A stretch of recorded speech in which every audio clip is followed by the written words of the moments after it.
Bonjour. Nous allons parler aujourd'hui de vieillir, du vieillissement personnel et du vieillissement de la société.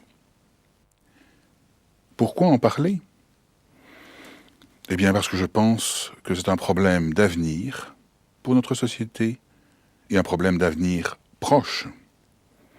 Nous entrons dans la civilisation du troisième âge, ou si vous préférez une autre formule, comme dit le démographe Michel Loriot, la révolution grise est déjà en marche. Ce que cela signifie. Vous savez que dans une société, on représente d'habitude la répartition des âges par une pyramide. Une très large base de jeunes, avec à la pointe une toute petite minorité de personnes âgées. Eh bien, la démographie nous l'apprend, la base, le nombre de jeunes, est en train de se restreindre, tandis que le haut de la pyramide, lui, s'élargit, il s'ouvre, et nous allons vers une image de la société qui n'est plus une pyramide, mais pratiquement un rectangle, avec presque le même nombre de très jeunes que de personnes âgées. Il ne faut pas avoir peur de le dire, et tous les constats concordent, il y a de plus en plus de personnes âgées. Les chiffres, inutile d'entrer dans un extrême détail, mais tout le monde est d'accord que d'ici 20 ans, un quart de la population dans nos contrées sera du troisième âge. Davantage de vieux, et davantage de vieux en bonne forme, beaucoup moins handicapés qu'ils ne l'étaient naguère. Alors ça, c'est aussi un phénomène très important, parce que la personne âgée, mais en bonne forme, continue son épanouissement de soi, elle a besoin pour cela de liens sociaux, elle a besoin pour ça d'être intégrée à la société, elle a besoin d'activités. Or, dans la situation présente, cela lui semble plutôt refusé. En outre, ces personnes âgées, dont le nombre croît dans la société, ont, vis-à-vis de leur vieillissement, une attitude nouvelle. Vieillir, j'y reviendrai, a longtemps été une fatalité. On avait la chance, peut-être la malchance, vu que la vieillesse est souvent percluse et rhumatisante, on avait la chance d'aller jusqu'à 60 ans, d'aller jusqu'à 80 ans, mais ça ne dépendait pas de nous. Aujourd'hui, on se rend compte que vieillir est une action, que nous avons une prise sur le vieillissement, et là aussi, la personne âgée occupe une autre place dans la société. Et que dire des rapports intergénérationnels ? Plus de générations avec des problèmes nouveaux. Je prends un cas concret. Lorsqu'une femme arrive à 60 ou 65 ans, que ses enfants sont élevés, mais elle pourrait très légitimement penser à consacrer son troisième âge à s'occuper de ce qu'elle n'a jamais pu faire auparavant, par exemple. Mais, dans notre société, il se peut très bien que ses parents, qui ont 85 ou 90 ans, vivent encore et aient besoin de son aide. Cette femme va-t-elle sacrifier son troisième âge à ses vieux parents ? La civilisation du troisième âge est un véritable défi. Et c'est un défi qui dépasse de loin le fameux problème des pensions qu'il faut payer.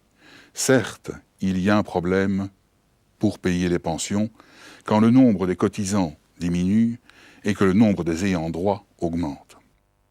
Mais si nous regardons les Hollandais ou les Anglais, ils ont trouvé des solutions. Il y a donc des solutions financières, économiques à ce problème des pensions, et je ne m'attarderai donc pas sur lui, je n'y reviendrai pas. Le défi, je le vois ailleurs. Et si je puis me permettre une formule qui est peut-être un peu forte, je vois ce défi comme celui d'éviter la guerre des générations. Dans notre société, où la richesse diminue, il pourrait se faire qu'un jour je doive choisir. Choisir entre payer les études de mes enfants ou nourrir ou payer le loyer de mes vieux parents. Eh bien, je ne souhaite pas être confronté à un tel choix. Inversement, on peut se demander aussi ce qui arriverait si les anciens, qui ont toujours plus d'argent que les jeunes, décidaient de garder cet argent pour eux-mêmes et, avec l'argent, le pouvoir. Nous serions alors dans une sorte de gérontocratie, comme l'on dit, un gouvernement par les plus âgés, que je pense nous devons aussi éviter.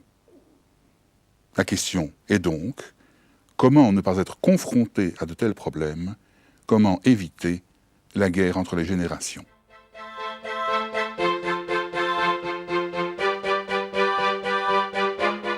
Eh bien, nous sommes plutôt mal partis pour éviter cette guerre si nous nous référons à l'image traditionnelle du vieillard.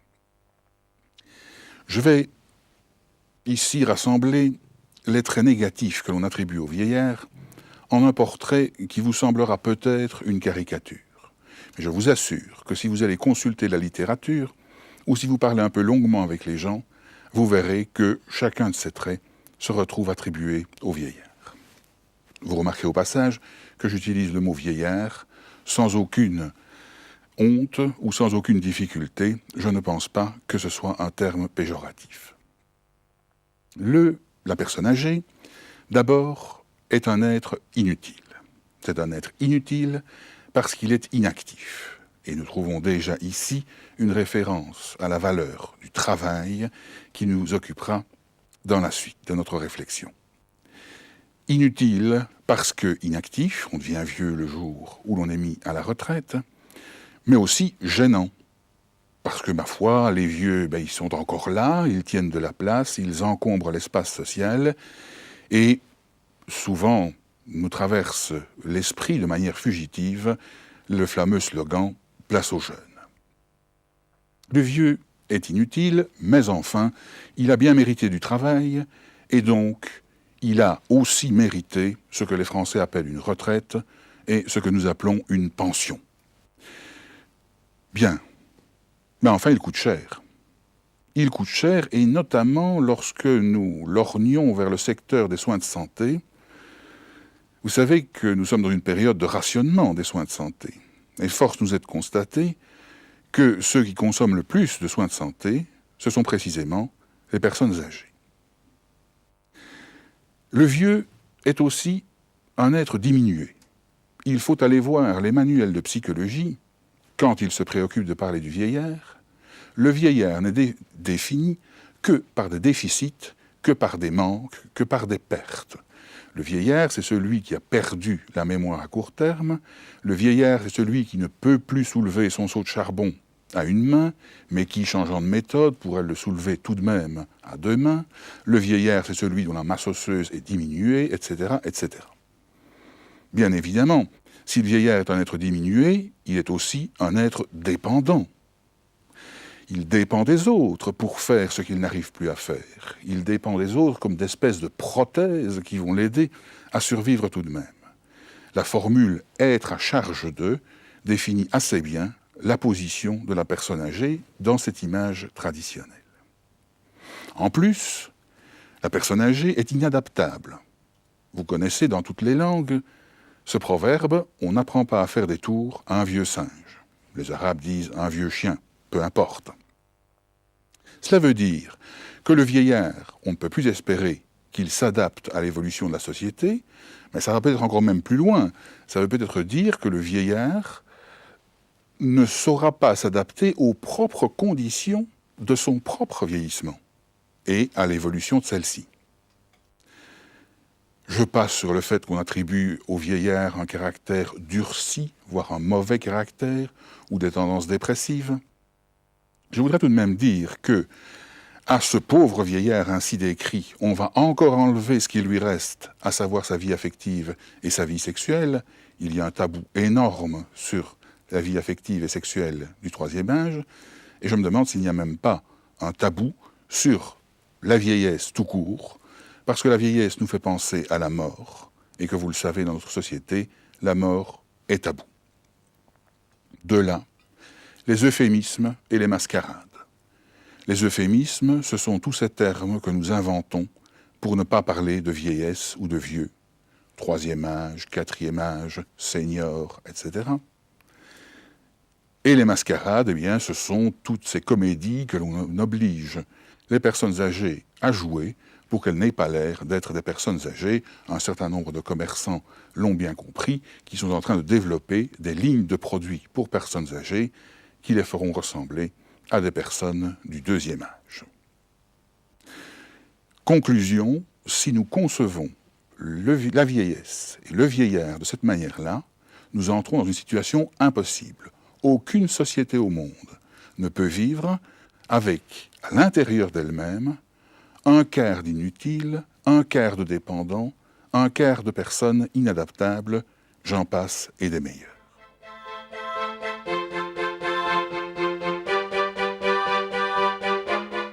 Il nous faut donc changer l'image du vieillard, il nous faut changer notre rapport avec le vieillissement, notre vieillissement et celui des autres.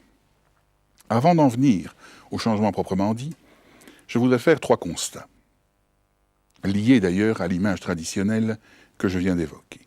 Premier constat, la place absolument prépondérante que prend dans notre civilisation le travail productif. On peut dire que tout le 19e siècle et le 20e siècle ont été fascinés par le travail productif au point d'en faire la valeur de référence dans la vie. On est intéressant pour la société quand on est dans un processus de travail productif. L'exemple type du travail productif, c'est l'ouvrier qui prend une pièce à peine façonnée, la façonne et sort un produit fini avec de la valeur ajoutée. C'est ce travail productif-là qui, censément, donne sens à la vie. Oh, je ne nie pas que le travail productif ne soit une valeur. Le travail productif est une activité profondément humanisante, les philosophes l'ont montré. Mais quand cette valeur acquiert le monopole, quand elle est la seule à donner sens à la vie, alors nous nous trouvons dans une situation où le sens est vraiment très réduit. Car que devient la vie? Elle se divise en 3 périodes. Il y a avant le travail productif, il y a pendant le travail productif, et puis il y a après le travail productif. Mais qu'est-ce que c'est cet après le travail? Quel sens pourrait-on lui donner? Ou aller chercher une signification pour cette période d'après quelque chose? Et je pense que nous aussi, nous devons prendre garde à la place que nous donnons au travail productif, car dans le contexte de crise, de chômage, d'adolescence prolongée, de prépension, eh bien nous ne serons pas intéressants pendant longtemps pour la société si c'est seulement à cette aune-là qu'on nous mesure. Il faut donc absolument relativiser la valeur travail productif. Deuxième constat, c'est une certaine conception de la vie, d'ailleurs liée à la valorisation du travail, une certaine conception de la vie en trapèze. En trapèze, vous voyez les 2 côtés ascendants du trapèze et le plateau qui le couronne. Eh bien, c'est un peu la conception qu'on m'a apprise quand j'étais à l'école. Il y aurait une phase ascendante qui serait la jeunesse, une phase en plateau qui serait l'âge adulte, et puis une phase en descente qui serait la vieillesse. Je vous avoue que je m'interroge devant une telle conception. D'abord, prétendre que l'âge adulte est une espèce de phase en plateau où il ne se passe rien, c'est évidemment très loin de la réalité. Et pourtant, si nous retournons à ces fameux manuels de psychologie, nous allons nous apercevoir qu'effectivement, on arrête la description du développement à la fin de l'adolescence, au début de l'âge adulte. Autre remarque, si la phase descendante représente la vieillesse, quel sens peut-on bien lui donner? Moi, j'appelle ça le toboggan savonneux qui conduit vers la mort. D'ailleurs, je suis frappé que dans certaines entreprises, quand on met quelqu'un à la retraite, ce qu'on lui offre, c'est un fauteuil, comme s'il devait être assis confortablement pour attendre la mort, et parfois même une montre en or pour calculer le temps qui reste. Impossible, dans ce contexte, de valoriser la vieillesse, et il n'y a rien d'étonnant à trouver des vieux fatigués de vivre. Enfin, est impliquée dans la conception traditionnelle que je vous disais, l'idée que j'ai déjà évoquée, que vieillir est une fatalité, que c'est la chance qui fait qu'on arrive à 60 ou à 80 ans. Mais cette conception-là induit un comportement très dangereux. Si c'est simplement une question de chance d'arriver à un âge avancé, alors profitons de la jeunesse, puisque cet âge avancé sera de toute façon perclus et rhumatisant. Mais alors, en menant une vie où l'on ne tient guère compte de l'hygiène, où l'on ne prend pas garde à son alimentation, eh bien c'est justement ainsi que l'on produit une vieillesse difficile, une vieillesse malade, une vieillesse pénible.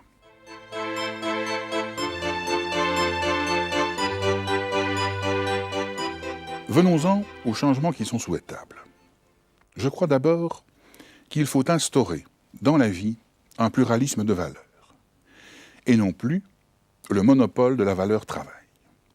Nous pouvons garder cette valeur du travail, mais il faut absolument que nous arrivions à valoriser notre vie à l'aide d'autres valeurs, d'autres dimensions que celle-là. Je songe ici à un travail de réflexion qu'André Gorz a fait dans les années 70, un travail un peu utopique, où il imaginait que l'on regroupe tout le travail socialement nécessaire, car il faut bien qu'un jour ou l'autre on fabrique du pain, et il faut bien que l'on débouche les conduites qui sont bouchées. On rassemble tout le travail socialement nécessaire, et on le partage entre tous les membres de la société. Chacun fera sa part de ce travail. Ça veut dire qu'on travaillera beaucoup moins, car le travail sera beaucoup mieux partagé. On aura donc une part de travail socialement nécessaire pour laquelle on recevra un salaire décent.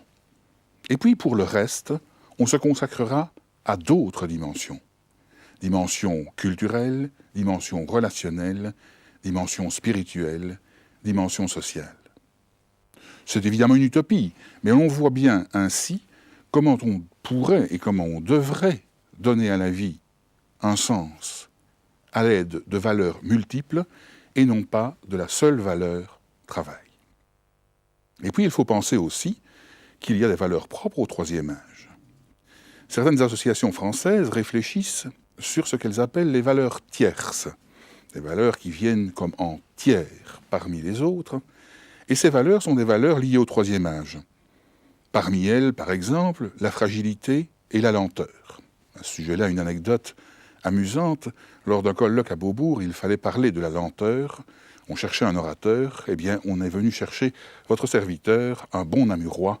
L'escargot a fait parler de lui à Beaubourg. Mais il y a aussi d'autres valeurs caractéristiques du troisième âge. Je pense à une valeur comme l'expérience. Savez-vous que, dans certaines firmes américaines qui ont tout robotisé, on fait revenir les vieux contremaîtres et contre un salaire élevé, on leur demande d'inscrire dans des carnets leurs recettes, leurs tours de main, leurs trucs qui permettaient de dépanner le système quand il tombait en panne. Car il s'agit là d'une affaire de jugement, une affaire d'expérience précisément, que jamais le robot n'arrivera à égaler. Valeur de tradition aussi. On dit que qui n'a pas de racines n'a pas d'avenir. Je pense par exemple à nos amis américains qui n'ont pas de tradition longue et qui par conséquent cherchent à toute force à s'en fabriquer une.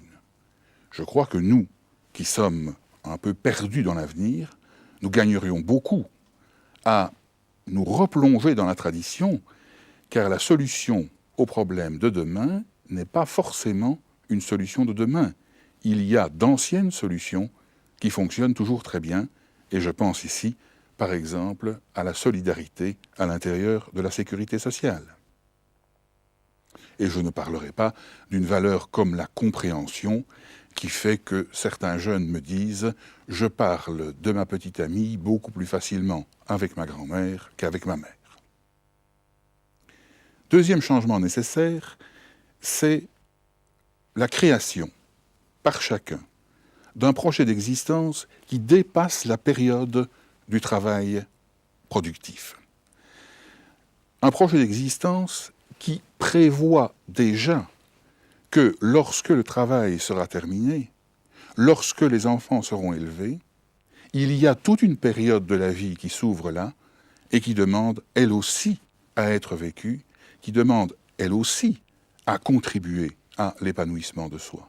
Il s'agit donc d'avoir un projet qui dépasse cette période du travail et qui est très exactement ce que l'on appelle préparer sa retraite.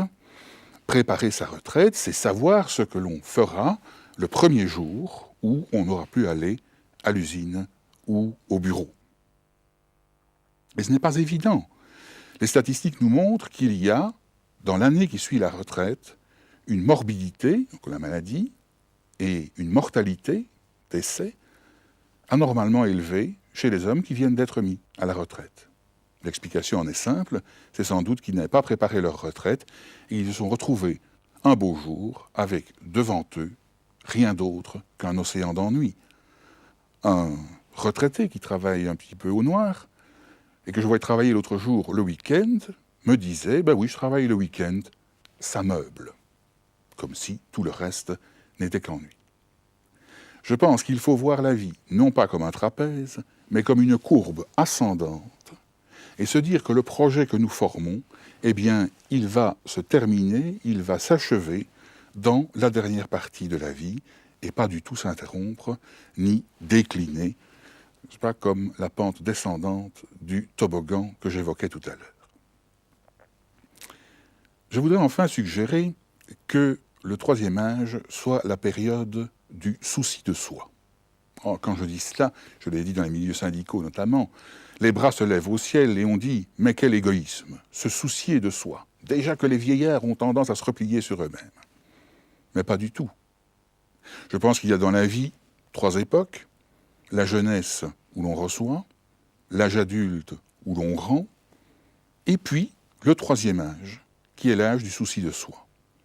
Enfin, libéré des contraintes, on a la possibilité de s'occuper de soi-même, c'est-à-dire de, et j'adore ce verbe, de parfaire son projet d'existence, c'est-à-dire de le mener à terme, c'est-à-dire de développer peut-être les aspects qui jusque-là ont été laissés de côté, parfaire son projet d'existence comme une statue est parfaite lorsque elle est achevée.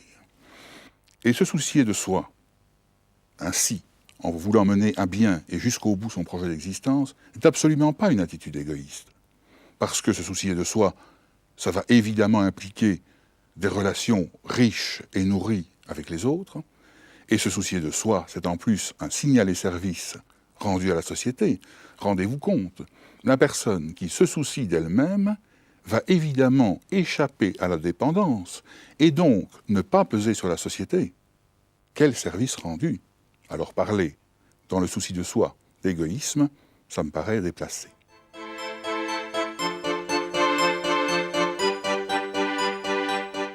Vous le voyez, il y a dans la civilisation du troisième âge un formidable défi, je dirais pour ma part une formidable opportunité. Nous allons avoir dans notre société un prodigieux trésor d'expérience et nous allons avoir dans notre société la possibilité de vivre des relations intergénérationnelles comme jamais on les a vécues. Pensez, sur un même problème, dans la même famille, 4 points de vue différents donnés par des personnes qui sont unies par le sang. Quelle richesse si nous savons l'exploiter. Mais évidemment, cela ne se produira pas tout seul. Évidemment, il nous faut agir. Et agir dès maintenant, car dans 10 ans, il sera trop tard. Agir, nous tous membres de la société, mais agir aussi de la part des personnes âgées, qui ont à dire quelles sont leurs attentes par rapport à la société, mais aussi ce qu'elles veulent apporter à cette société. Merci.